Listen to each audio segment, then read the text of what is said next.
Bonjour mes amis, voilà, c'est une vidéo surprise. Je voulais la faire depuis quelques jours, enfin depuis ce week-end, mais malheureusement, j'ai pas pu prévoir, vous prévenir à temps. C'est-à-dire, je savais pas exactement quand j'allais la faire. Bon, de toute façon, vous pourrez toujours la voir en différé. Mais il y a déjà quelques-uns qui arrivent. Gilbert, Joanne, Deveau, Milly, Philippe Janté, à Sadok Pacha. Salut. Voilà, voilà. Bon, Martial, Amina, Karim, etc. Bon, Nicolas, Annabelle. Eh ben, il y a un peu de monde quand même, ça va. Bon. Donc, je vais vous parler de ce qui se passe au Moyen-Orient. On va essayer de faire le point. Bon, si vous avez des questions là-dessus, vous pouvez toujours les mettre, j'essaierai de les lire.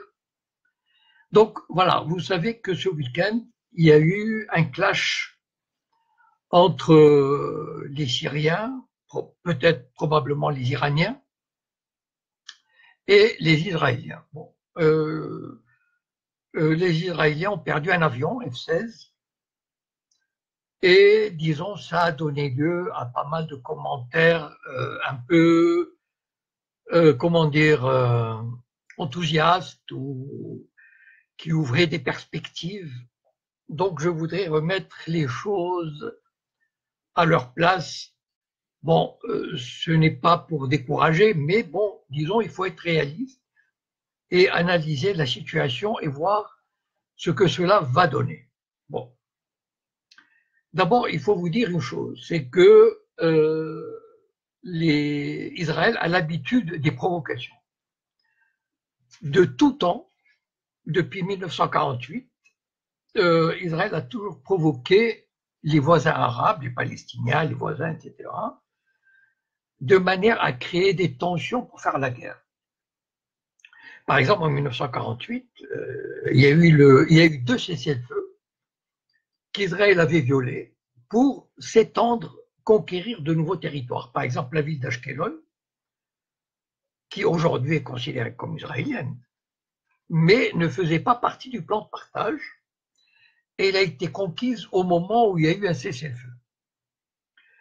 Donc, par exemple, Moshe Dayan, le fameux général Born, racontait dans ses mémoires que Israël provoquait tout le temps les Syriens. C'est-à-dire, ils envoyaient un tracteur d'un kibbutz à quelques mètres, puis plus loin, jusqu'à ce que les Syriens réagissent. Et donc, quand les Syriens réagissaient, bon, ben, l'aviation israélienne entrait en guerre, en action, etc.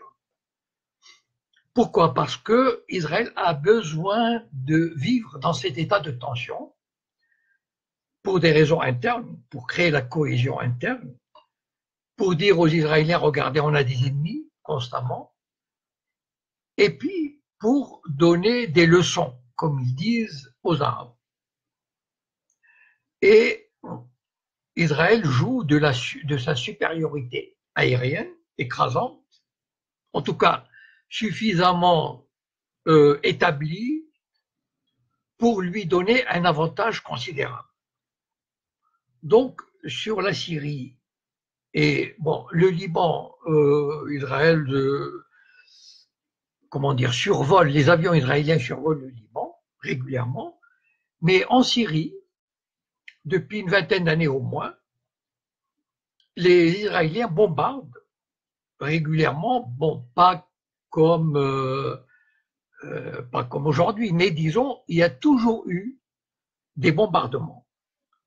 Je me souviens en 2007, vous pouvez éventuellement regarder sur Google, vous pouvez peut-être trouver sur Google, en 2007, l'aviation israélienne a bombardé,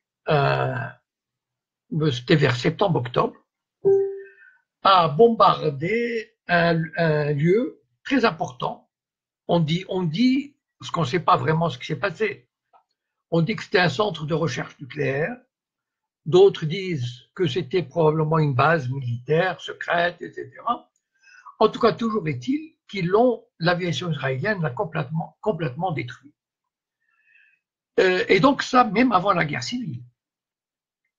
Avant la guerre civile, ou la guerre tout court en Syrie, Israël bombardait des convois d'armement, par exemple, qui soi-disant étaient destinés au Hamas. Donc régulièrement, Israël bombarde, c'est un peu son droit. Voilà. Et comment dire, Israël s'arroge le droit de bombarder la Syrie. C'est ça l'impérialisme. Il est fort, il se considère comme fort. Il a affaire à un adversaire qui se considère faible, en tout cas plus faible que lui, et donc il ne fait rien, il ne réagit pas. Vous savez que les Israéliens, ils disent avec beaucoup de satisfaction que la frontière entre la Syrie et Israël a été le plus calme depuis 1973. Il n'y avait pas eu un seul coup de feu tiré de la Syrie.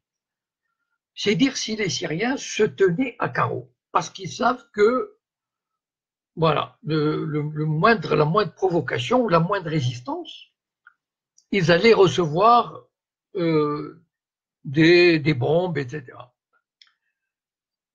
Et cette supériorité israélienne est telle que, je veux dire, elle ne donnait pas de marge de manœuvre au régime syrien. Et donc, évidemment, avec la guerre civile, Israël n'a jamais cessé de bombarder, enfin bon, évidemment, nous, on ne sait pas ce qui se passe exactement, mais ils peuvent bombarder, par exemple, l'armée syrienne pour donner, quand ils voient, par exemple, que l'armée syrienne prend un avantage sur les rebelles, alors ils bombardent l'armée syrienne, etc., etc. Bon, peut-être aussi avec un peu d'armement chimique qu'on voudrait attribuer au régime à l'armée de Bachar el-Assad. Mais toujours est-il que voilà, il y a un rapport de force terrible qui s'est établi entre la Syrie et Israël, où Israël s'arroge le droit de bombarder la Syrie. Voilà. Et même, enfin, à la limite, c'est presque amusant, disons. Il y a un mois à peu près, Israël avait survolé ou bombardé un truc syrien. Du style, il dit toujours que des convois à destination du Hezbollah. Donc, ça lui donne une espèce de légitime défense. Et des missiles syriens ont été tirés pour contrer l'aviation israélienne. Ils n'avaient aucune chance de les atteindre. Parce que, d'abord, à mon avis, les Syriens n'ont pas intérêt à faire tomber un avion israélien. Et deuxièmement, probablement qu'ils n'ont pas la possibilité de le faire matériellement. Et troisièmement, il est probable que les Russes ne leur donnent pas le matériel suffisant pour descendre des avions israéliens. Donc, toutes ces raisons font que les Syriens sont dans une position de faiblesse dramatique, de telle sorte qu'ils ne peuvent pas réagir, ou ils réagissent, comment dire, de manière à ne pas créer de tension. Et suite à cette intervention, il y a un mois, et que le régime syrien a tiré comme ça quelques missiles pour la forme, le ministre de la Défense israélien a dit comment les Syriens nous empêchent de surveiller la Syrie pour notre défense. Non, mais ça lui paraissait absolument incroyable. Les Israéliens, ils sont d'une arrogance infinie, c'est-à-dire ils sont les maîtres de la région et ils le font savoir. Et malheureusement, la situation sur le terrain est telle que on leur donne, ils ont raison finalement de se comporter de telle sorte. Parce que la Syrie, il faut le dire, il faut le reconnaître, n'a jamais eu les moyens de répondre de façon, comment dire, notable et forte à une agression israélienne, parce que le rapport de force est tel qu'il se ferait démolir. Or, quel est le but du régime syrien? Vous savez, le régime syrien est un régime qui, comme les autres pays arabes, c'est une espèce de nomenclatura qui gouverne sans le consensus national. Bon, il n'y a pas d'élection. C'est pas que les élections donnent une légitimité, mais enfin, les élections peuvent exprimer une vision, un consentement, etc. Donc, c'est un régime qui a toujours gouverné par une espèce de domination des services secrets, de la propagande, etc. Et qu'il n'a pas envie, disons, de mettre en danger son régime en se lançant dans une guerre qu'il s'est perdue d'avance. Ou en tout cas, même si elle n'est pas perdue, mais il ne fait pas cet effort de résister. Vous savez que j'ai publié un texte en 2013 disant que le Bachar el-Assad aurait pu devenir le Salah ad-Din de l'ère moderne, c'est-à-dire celui qui a libéré Jérusalem au XIIe siècle. Il avait une occasion extraordinaire en 2013, quand il avait vu que l'Arabie saoudite, les pays du Golfe, l'Amérique et Israël avaient armé des dizaines de milliers de mercenaires. Ce n'est pas des combattants pour les droits de l'homme. Il y avait quelques-uns, c'est évident. Mais les autres, c'était des mercenaires payés et armés par les pays que je viens de citer pour renverser le régime syrien et morceler la Syrie. Bon. Et il est regrettable que le régime syrien à l'époque n'ait pas cru bon en tout cas moi c'était ma position à l'époque. Il aurait pu lancer des dizaines de milliers de missiles sur Tel Aviv. Il en aurait détruit la moitié du potentiel israélien, le potentiel économique, financier, militaire. Il ne faut pas oublier qu'à Tel Aviv, il y a le quartier général de l'armée israélienne, de Tsahal, qui s'appelle la Kiria. Ça veut dire le quartier. C'est tout un quartier qui est là, avec des immeubles, etc. Il aurait pu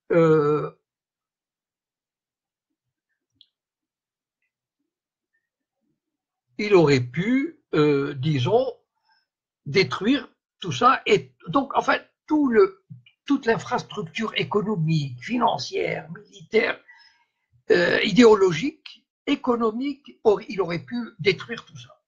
Évidemment. Pourquoi il ne l'a pas fait? S'il est probable qu'il y a pensé. Pourquoi il ne l'a pas fait? Parce que la réponse israélienne aurait été de quel ordre? Israël n'allait pas lancer une bombe atomique. Je veux dire, s'il lance une bombe atomique sur Damas, je crois que Israël et le peuple juif paieraient pour 100 ans un tel crime contre l'humanité. Bon. Par contre, il allait lancer l'aviation pour détruire toute la partie gouvernementale de Damas, c'est-à-dire les palais présidentiels, etc., etc. Et donc, ce qu'il restait à faire à Bachar el-Assad, c'est de quitter ses palais et d'aller se réfugier dans la montagne et de là mener la résistance, envoyer son armée par petits commandos envahir la Cisjordanie et le Golan et inverser le rapport de force. Malheureusement, bon, ce qui est terrible avec malheureusement l'idéologie ou l'état d'esprit des dirigeants arabes, c'est de s'accrocher au pouvoir, aux privilèges qu'ils ont accumulés et de rater une occasion historique de mettre Israël à genoux. Voilà. Et donc, tout ce qui... parce que finalement, on a... Enfin, apparemment, les missiles syriens ont descendu un F-16. très bien. Il n'y a pas de quoi, comment dire, fêter quoi que ce soit d'important. Parce que ça s'est passé le vendredi dans la nuit. Le samedi matin, Israël a lancé une série de bombardements terribles sur des bases, contre les Iraniens, contre les Syriens, etc. Bon, et il n'y a eu aucune réponse. Et les Israéliens ont menacé que si jamais il y avait une réponse, là, ils se lâcheraient. Bon. Et voilà, c'est-à-dire, je crois qu'il y a un manque d'esprit de sacrifice parce que ces régimes, comme je l'ai dit dans un texte, les régimes arabes sont gouvernés, sont des castes mafieuses qui gouvernent pour maintenir leurs privilèges. Ok, que la Syrie se mette du côté de l'Iran et du Hezbollah, c'est très bien. Je dis, je tire mon chapeau, etc. Il n'y a pas de souci, c'est vrai. Mais en même temps, il y a cette obsession de sauvegarder le régime et ses privilèges et rater une occasion historique de détruire le potentiel d'Israël. Maintenant, je ne comprends pas la question de Vaux.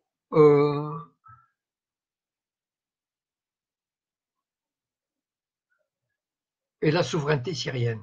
Bon. Maintenant, la question de... voilà. Vous savez, parce qu'il y a beaucoup de personnes ou de sites qui parlent d'un axe chiite, c'est-à-dire Hezbollah, Syrie, Iran. Bon. Malheureusement, moi j'ai des doutes sur la capacité militaire de cet axe à résister à Israël. Et je m'explique. Encore une fois, je crois que l'occasion historique était de lancer des dizaines de milliers de missiles sur Tel Aviv. Voilà. Je crois que c'était l'occasion historique. Bon, maintenant, ils ne l'ont pas fait, c'est comme ça. Parlons de l'Iran. L'Iran est un pays gouverné par des gens très intelligents, très cultivés, héritiers d'une longue civilisation, qui ne se lancent pas tête baissée dans une aventure militaire dont ils savent qu'ils sortiraient perdants. C'est-à-dire, l'Iran n'a pas de frontière commune avec Israël. C'est très important. Il est à 2000 kilomètres. Or, l'Iran, il pourrait mobiliser 1 million de combattants. Mais comment les envoyer à 2000 kilomètres de là? C'est impossible. Donc, l'Iran fait profil bas et aide la Syrie, envoie des conseillers, construit peut-être des bases, des missiles, etc., mais en faisant attention parce que les Israéliens sont là qui bombardent régulièrement. Je vous dis, enfin moi qui suis l'actualité régulièrement, je vais parler des Russes à Karim. Je vais arriver aux Russes. Donc, les Iraniens jouent très, très prudemment. Ils ont raison, parce que ils savent que s'ils se lancent dans une guerre ouverte, voilà, ils n'ont pas la possibilité de se battre, comment dire, du point de vue de l'infanterie, des tanks, etc., c'est impossible. Ils sont loin, ils sont à 2000 kilomètres. Donc, en Syrie, ils ne peuvent envoyer que des avions, enfin, même une centaine d'avions, mais contre Israël, ils ne feront pas le poids, d'une part. Deuxièmement, ils peuvent se faire attaquer en Iran même. Et là, les Américains, ils vont se frotter les mains. Parce que si l'Iran se lance dans une guerre ouverte, les Américains n'attendent que ça. Vous savez, ça les démange. Les Israéliens et les Américains ça les démange de lancer une attaque d'envergure contre l'Iran, contre les territoires iraniens. Et c'est pour ça que les Iraniens sont très prudents, sont très méfiants, et moi je leur tire mon chapeau parce que ils savent très bien, ils savent jusqu'où il ne faut pas aller trop loin, comme on dit. Parce qu'ils savent que les ennemis irréductibles, les États-Unis, Israël et l'Arabie Saoudite, n'attendent que l'occasion pour leur tomber dessus. Donc, il faut qu'ils fassent gaffe, et ils font gaffe. Voilà. Donc, la Syrie ne peut pas compter sur l'Iran, on va dire, de façon importante. Voilà. L'Iran ne peut pas faire grand-chose avec la Syrie contre Israël. J'espère que je me suis bien expliqué là-dessus. Prenons le Hezbollah. Le Hezbollah, il a aussi les mains liées. De quelle manière? Tant que le Hezbollah ne lance pas d'attaque à partir du Liban, il est, comment dire, le Hezbollah, il est préservé. Et donc, le Hezbollah est attaqué aussi. Vous savez, enfin, moi, je suis l'actualité. Chaque semaine, il y a au moins 1 ou 2 bombardements israéliens sur la Syrie, qui visent soi-disant le Hezbollah, etc. Bon, en tout cas. Donc, le Hezbollah, il sait très bien que si jamais il y a une attaque, vous savez, il y a quelqu'un qui m'avait dit il y a quelques jours par un message, si le Hezbollah a envoyé des missiles sur la Knesset, le Parlement israélien, et on en finirait. Vous savez, le Hezbollah en 2006, il n'a jamais envoyé des missiles. Par exemple, il y a un site au nord de Haïfa, pas loin du Liban, à 10 km ou 15 km au sud du Liban, où il y avait des entrepôts, ils les ont enlevés maintenant. Et en 2006, ils étaient là. Il y avait des entrepôts d'ammoniac, de pétrole, de produits chimiques. Bon. Si jamais le Hezbollah avait attaqué, il aurait pu le faire. Mais la réponse d'Israël aurait été terrible. Déjà, vous savez, les Israéliens, ils sont d'une sauvagerie. Et c'est hallucinant. Essayez de voir des images de 1982. Ils ont détruit le Liban. Moi, je suis admiratif de ce pays qui s'est relevé de bombardements terrifiants. En 1982, ils avaient quasiment tout détruit. En 2006, ils avaient bombardé les ponts. Vous savez, les Israéliens, ils ne bombardent pas des trucs militaires. Ils bombardent les ponts, ils bombardent les usines, ils bombardent les trucs d'électricité, etc. Donc, ils détruisent. Vous savez, l'expression favorite des sionistes, c'est « nous allons ramener les Syriens ou les Libanais à l'âge de pierre ». Ça, c'est leur rêve, c'est leur vision d'apocalypse. Voilà. À chaque fois, ils disent, c'est leur discours favori. Nous allons ramener la Syrie à l'âge de pierre. Et donc, si jamais le Hezbollah attaquait un site sensible israélien du Liban, c'est le Liban qui va payer, mais très très cher. Et donc, est-ce que le Hezbollah peut prendre cette responsabilité?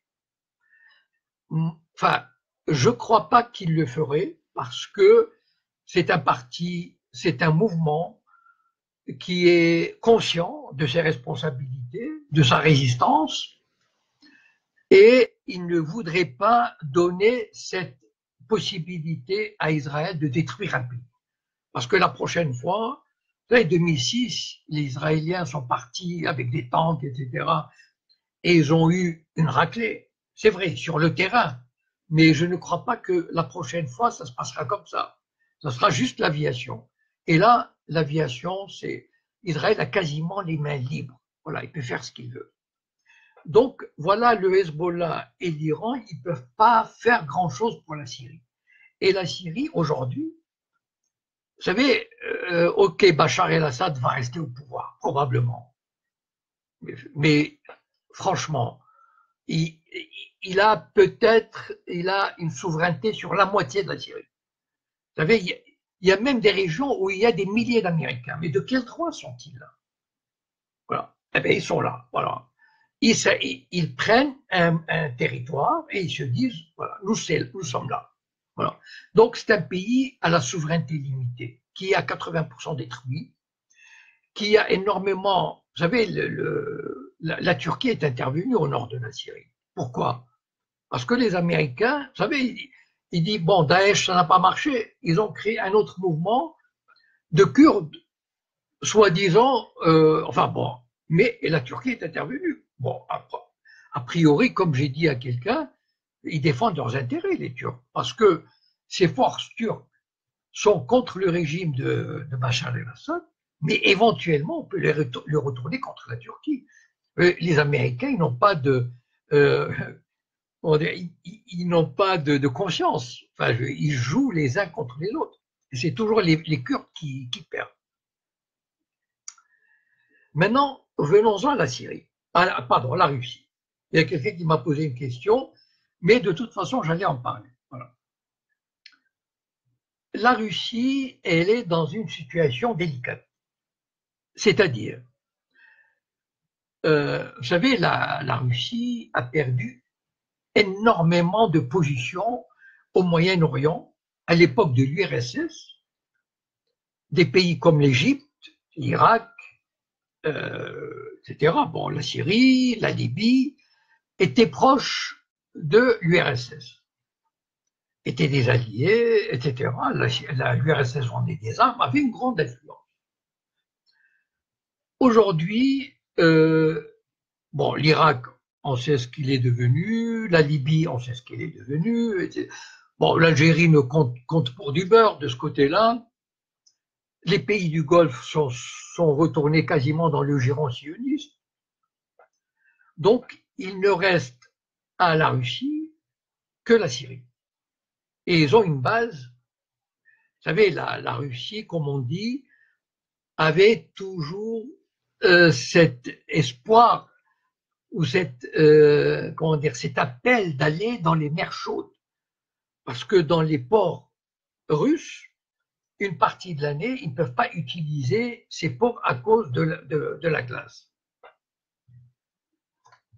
Et donc, c'est très important pour la Russie d'avoir une base en mer Méditerranée. Ils ont une base à Tartous. Seulement, les Russes, ils connaissent le pouvoir de nuisance des Israéliens. Et je crois que, vous savez, entre les Russes et les Israéliens, il y a un dialogue permanent. Je crois que Netanyahou, il y va à peu près 2-3 fois par an. C'est exceptionnel. Souvent, il va le matin, il revient le soir. Voilà. Ou bien il passe la nuit, enfin juste pour quelques heures d'entretien. Il y a une délégation de très haut niveau russe qui est venue il y a 2 semaines en Israël, qui est allée en Israël pour discuter des mesures de sécurité. Donc, il y a une espèce de modus vivendi entre la Russie et Israël. C'est-à-dire, Israël dit à la Russie à peu près le langage suivant. Voilà. Nous ne permettrons jamais l'installation d'armes sophistiquées en Syrie, l'installation de bases iraniennes et du Hezbollah en Syrie, de façon assez importante. Voilà. Donc, on bombardera. Et on vous dit aux Russes, voilà, on vous donne nos plans. Voilà. On ne se cache pas. Nous, voilà, c'est ce qu'on va faire. Et on le fera.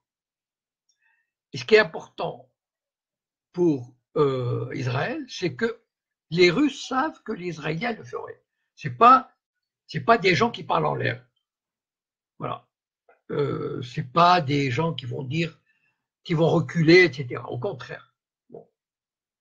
Donc, les Russes, ils ont affaire à un partenaire difficile, ambitieux, difficile, arrogant, super armé, et qui ne reculera devant rien.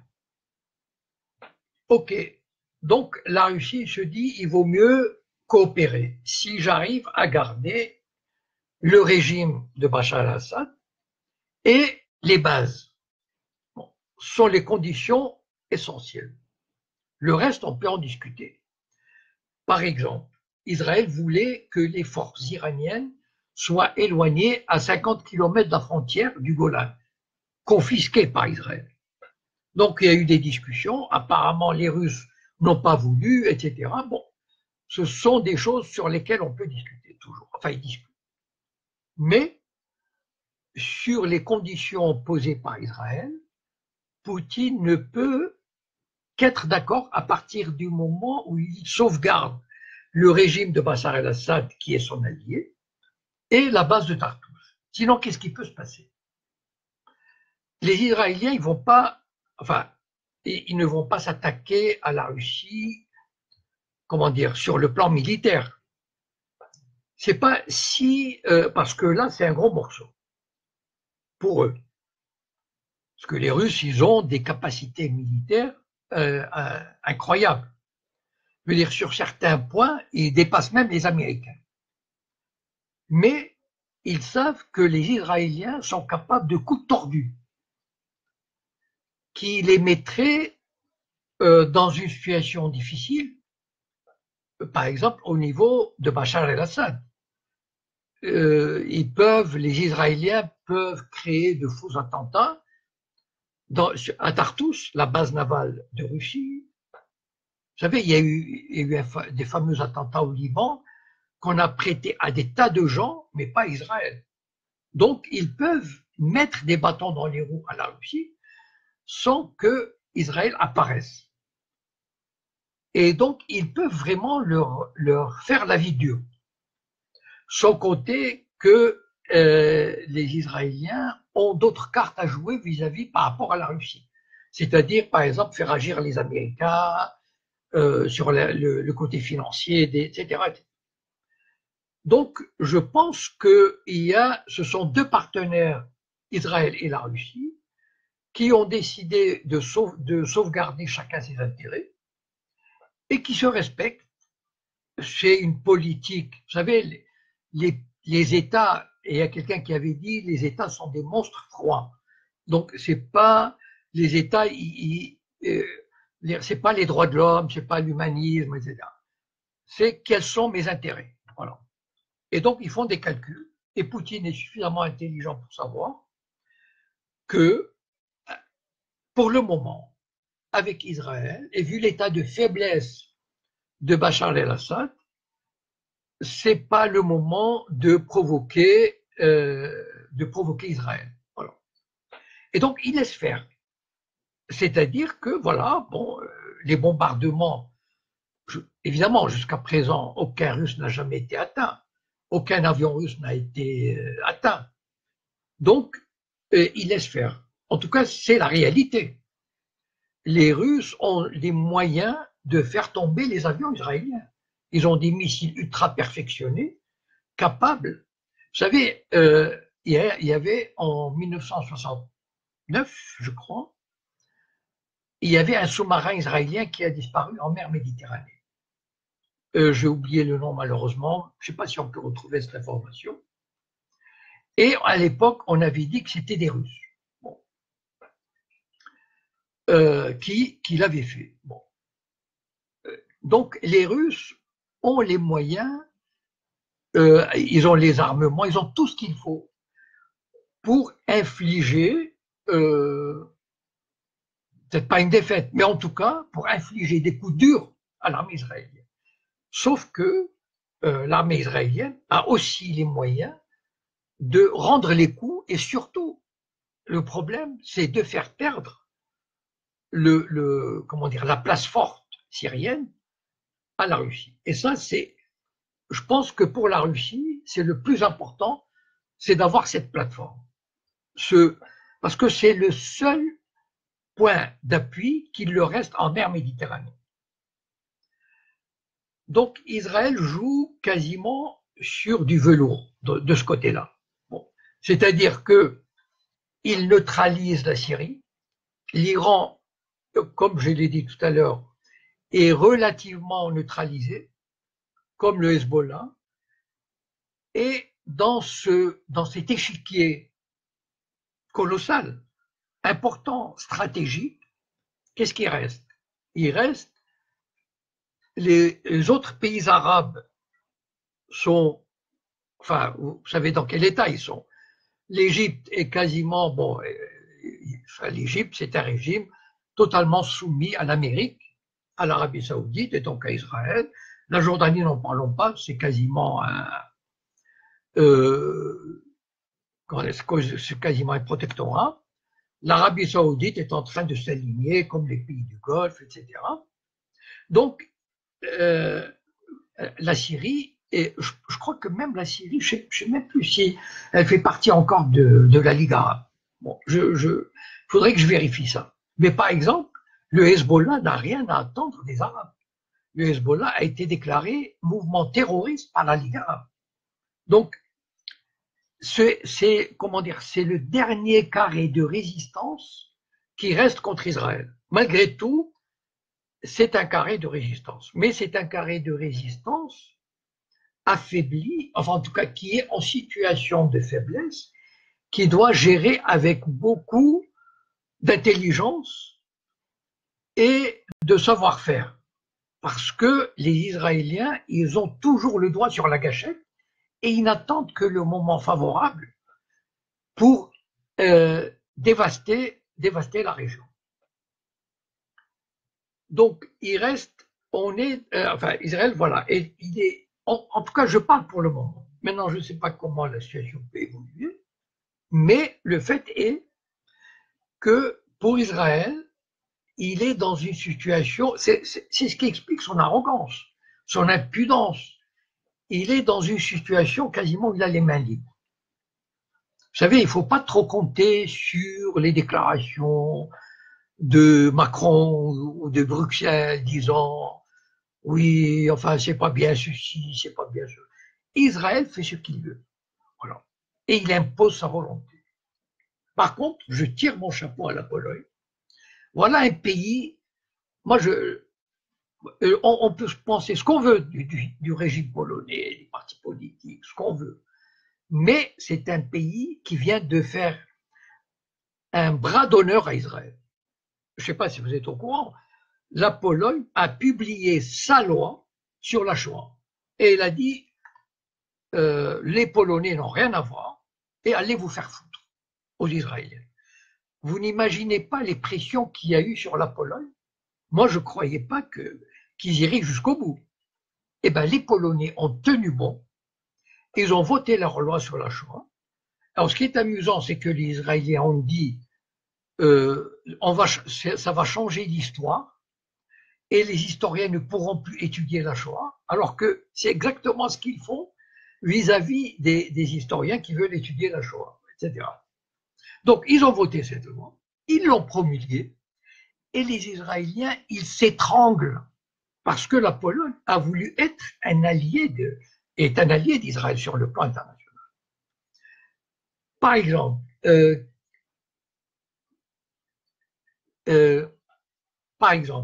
enfin, je vais répondre à Antoine tout de suite. Écoutez, moi, je m'informe à peu près, je m'informe auprès des médias sionistes, auprès des médias juifs et auprès des médias arabes. Enfin, il faut un peu, il faut faire un peu de tout. Donc, la Pologne, contrairement à la France, d'ailleurs, j'ai publié un tweet qui dit, alors que la France rampe devant le régime sioniste, la Pologne, elle fait un bras d'honneur à Israël. Et ils n'ont pas eu peur. Vous savez, il y avait un dirigeant polonais qui devait aller en Israël. Les Israéliens ont dit non, il ne vient pas. Ah bon, très bien. Le ministre de l'Éducation israélien devait aller la semaine dernière en Pologne.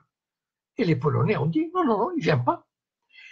C'est extraordinaire. Voilà un petit pays qui tient tête à Israël. Voilà. Et vous savez, c'est énorme, c'est colossal.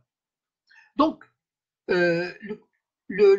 comment dire, le soutien suffit sûr. Il ne faut pas croire que, au contraire, c'est-à-dire que Israël se croit le maître absolu. Et c'est ça qui va le perdre.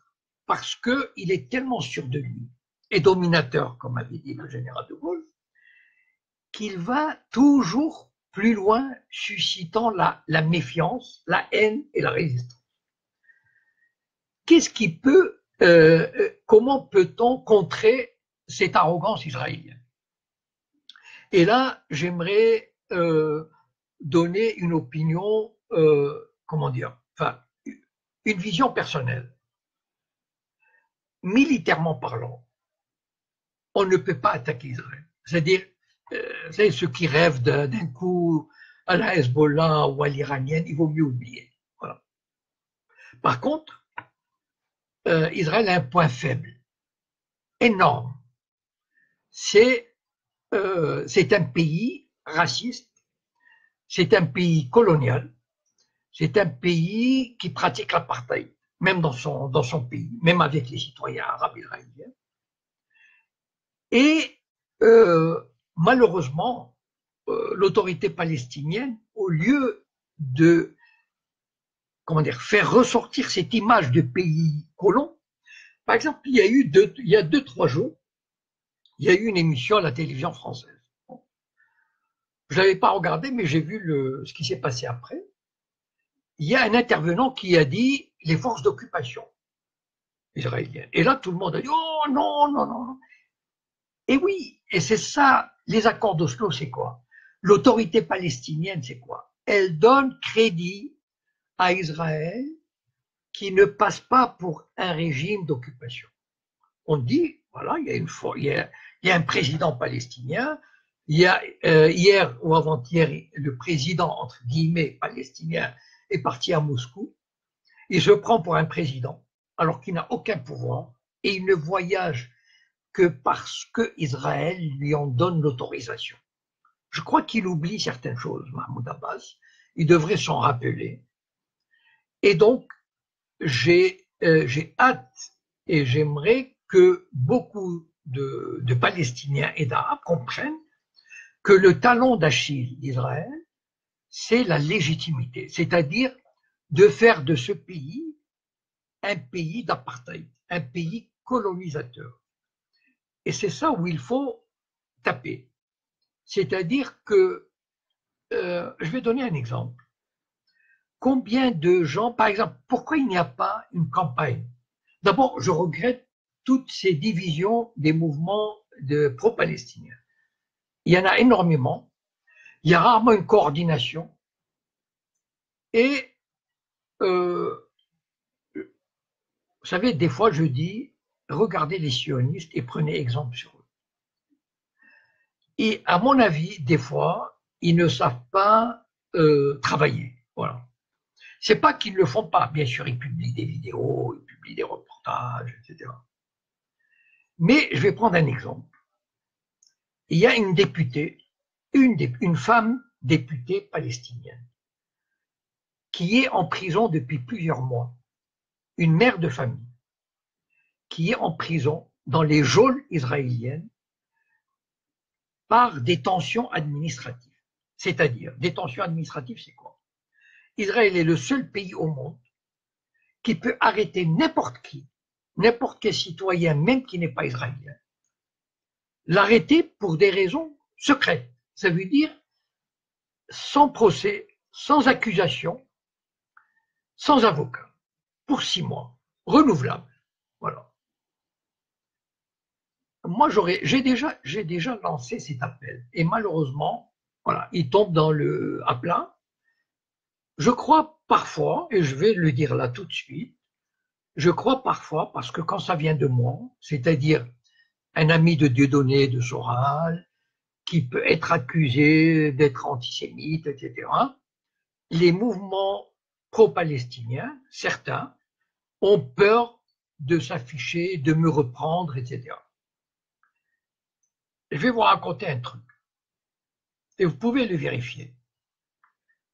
En 2012, je suis allé à Lille.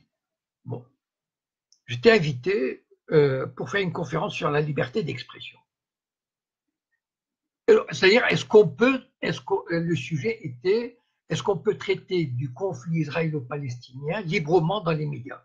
Bon. Il y avait 3 ou 4 associations, dont l'association France-Palestine Solidarité.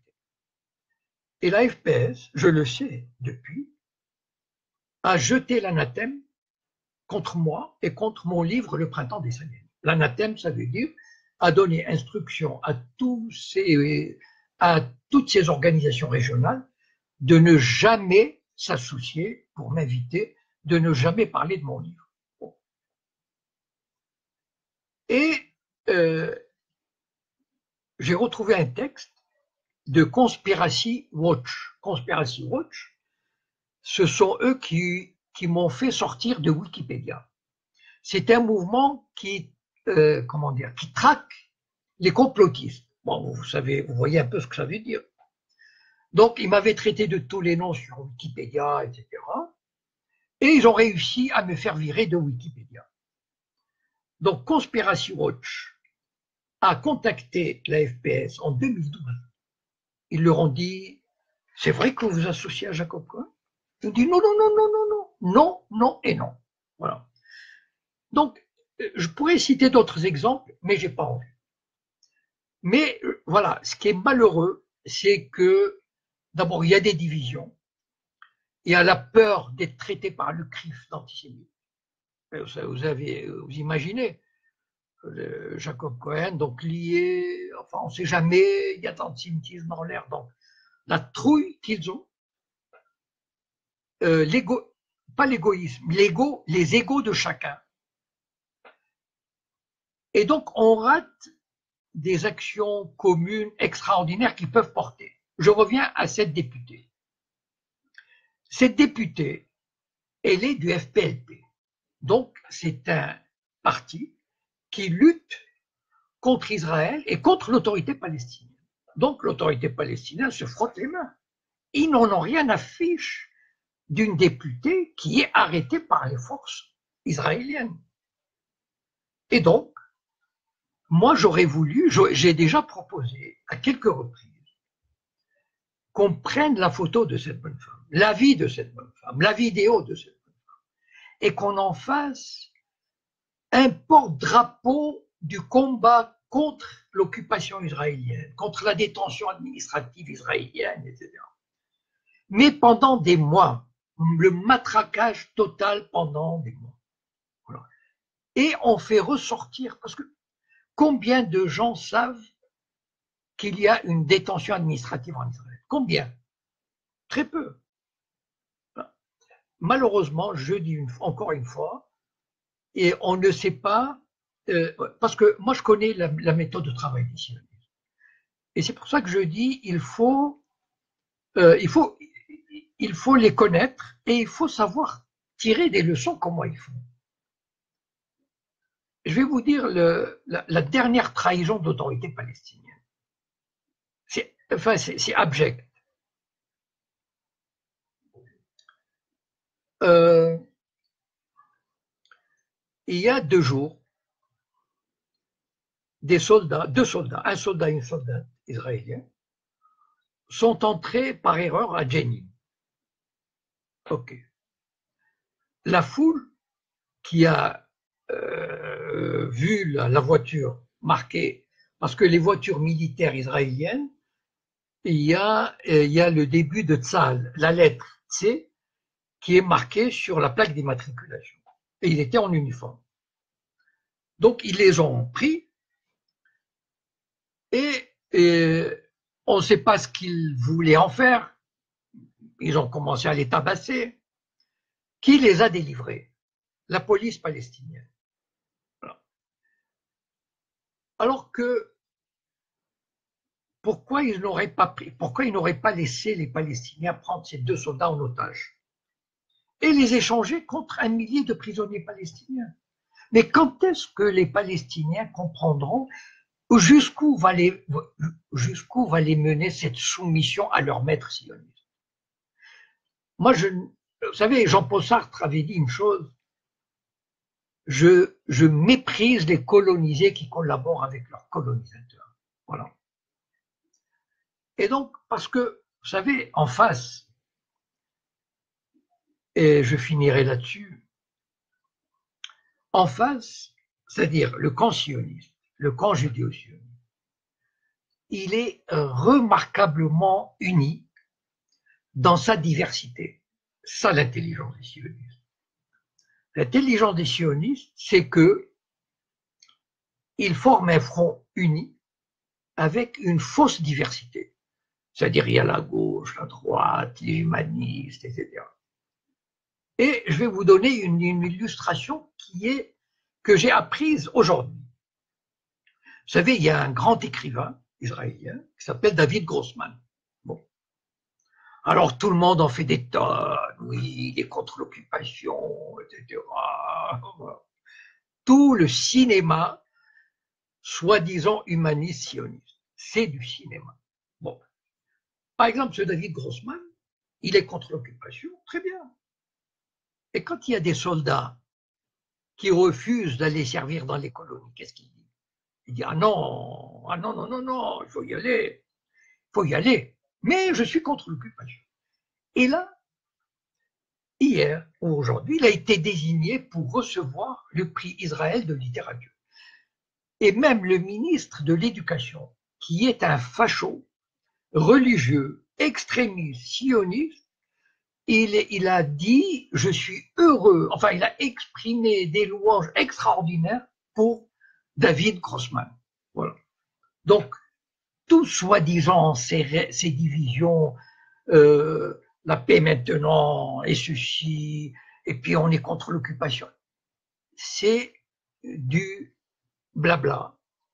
C'est juste pour donner l'illusion que il y a un camp, le camp judéo-sioniste, qui est prêt pour la paix.